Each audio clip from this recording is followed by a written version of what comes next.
The people of Siliana want jobs and more financial support from the government, and they're willing to fight for it. They took their campaign to the streets for 3 days. The police fought back, trying to break up the large crowds that swelled to 15,000 people.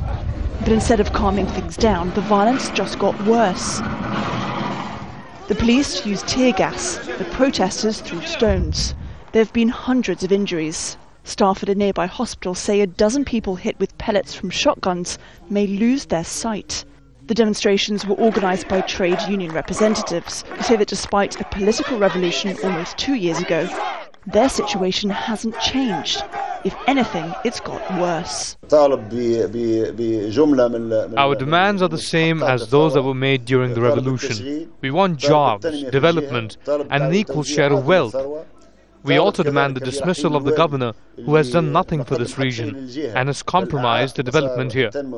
An opposition politician has also called for Prime Minister Hamadi Jabali to stand down. But he's unmoved. He says the opposition is stirring up trouble.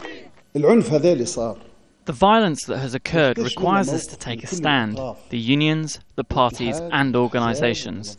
It requires us to take a stand against the mutual violence.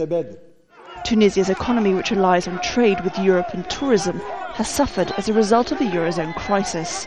The World Bank and African Development Bank agreed this week to help out with a loan of $1 billion. But in Siliana, one of the most deprived parts of the country, they need money and job opportunities to trickle down to them, and soon. Malone, Al Jazeera.